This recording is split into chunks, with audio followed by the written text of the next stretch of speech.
you were featured in a New York Times article Yes. that was titled My Partner is Messy, Help, where you shared a ton of tips to help people manage living with a messy partner from firsthand experience, because I believe that your partner is a little messy, your husband. So I'm curious, how did you initially broach the topic with your husband in a way where he didn't feel like he was wrong and you were right? So this goes right back to it all start. I mean, first of all, the universe, like, you know what they say, if you want to make God laugh, tell her your plans. Like Yeah. I married I got married later in life, not young, and married a great, unbelievable human who is so perfectly matched to me, but is so messy. He's clean. Our house is immaculate. He'll clean, but he's really messy. And so I was like, wow.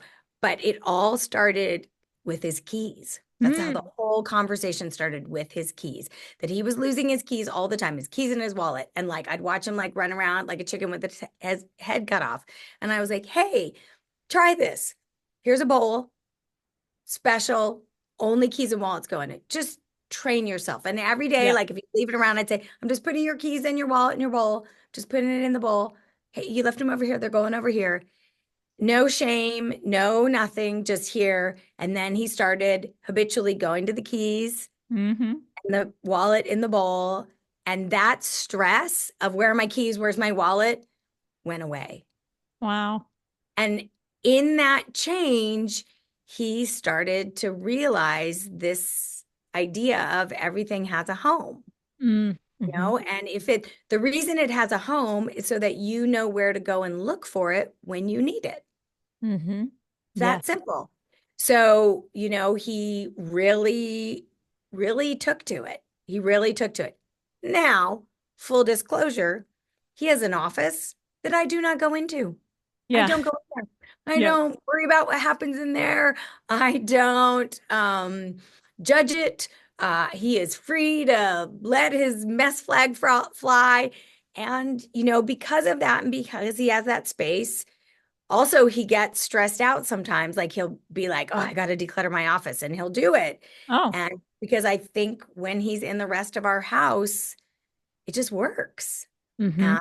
And so it was really about focusing on why, not the you're wrong, you're not, you're bad, you're messy, I don't want to clean up after you, but here's the outcome. And also understanding that there are some, my way isn't 100% the right way. Mm-hmm. Mm-hmm. I, Except I, in the kitchen. Except in the kitchen. In the kitchen, my way is the right way. I, Our okay. kitchen is perfectly organized. You know where everything is. It's Yeah. fantastic. We can like cook. It's great. So in the kitchen, my way is right. Yeah, I heard in the article that you label everything in the kitchen, like even like cupboards, which is so Yeah, nice. I start when we first moved in the house. Yeah. We moved in this house. I put big blue tape with everything and got him like in the habit of it. And there's still some blue tape that hasn't come off, because there's some things where he's like, "Where's that?" And I'm like, "In that drawer." Oh my gosh, I like that he's open to learning and cool with how Yeah. you And manage. I really do think that, that not running around looking for his keys and wallet Mm-hmm. is less stressful. It's just a less stressful way of being.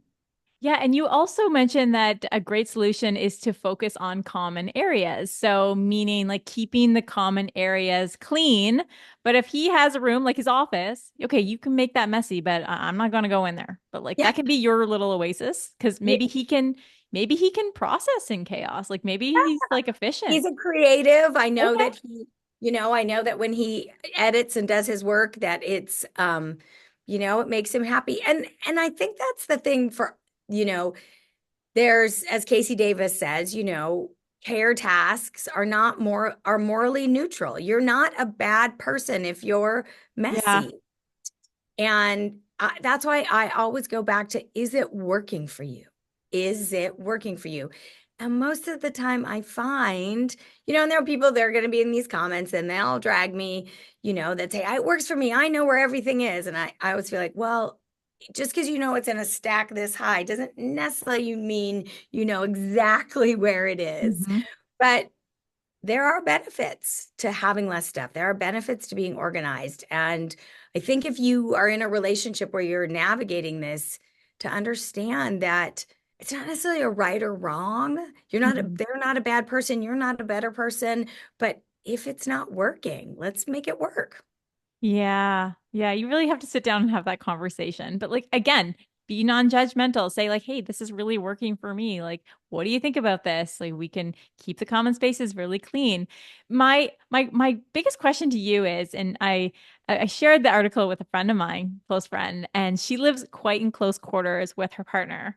So she's curious, like, how can you approach your partner when you live in such close quarters with them? Like, how do you give them that little space of clutter that they desire? Yeah. So I always like to say to people that, like with anything in a relationship, it just starts off with communication, Mm, right? And just really, again, saying, like, we're a community, right? We mhm, moved in together. We have a romantic relationship, but we're mhm. in community and there are a lot of shared spaces. And this shared space in this way isn't working for me. I can't find Right. what I need. I can't, so a lot of this is where the therapist get right. A lot of I statements, right? It's not working for me. I would find it easier if, and sort of saying like to them also like what's not working for you and what works for you and where are the spaces that you can give and take? Like, Mhm, a great one is like, is the kitchen, dishes aren't getting put away and it's really, we have too much stuff in here. It's like, look, if this kitchen is so small and if it was less cluttered, I would be more inclined to cook. We would be more inclined to cook and not order out. Like, can you focus on the positive ramifications, mhm. positive things that'll come out of it? And and where are the spaces that you can be like, I'll just look the other direction. That one's not important to me, you Yeah. know. Yeah. You really have to compromise. You It's do. It's important. it's called a relationship. It's Yeah. the whole thing. But I think helping people understand, right? We're in community around this. We are in this together. And it's funny, I mean, to go back to what we talked about, sometimes people get so attached to the way they do things, right? Yes. They're like, I'm messy and I'm gonna stay that way and you're not gonna change me. And it's sort of like, well, do you want to be right or do you want to be happy? Right? Like Yeah. it's a flow. And I think just not going in, barreling in my way's the right way and you're wrong, but hey, here's what's not working for me. How can Hmm. how can we change this? I approach all issues that way as well. Even if Exactly, it's exactly. I know it was so funny that New York Times article because I asked my husband, I was like, I really want to post this, and it's going to be a little vulnerable, and the post did really well. We got so much, and then the New York Times called, and I was like, Hey, honey, is it okay? so you're going to get in the New York Times, yay for that! And well, guess what? Now everybody in the world knows that you like your stuff. But he was great about it, and a lot of people, a lot of people have it's talked to a lot of people. Yeah.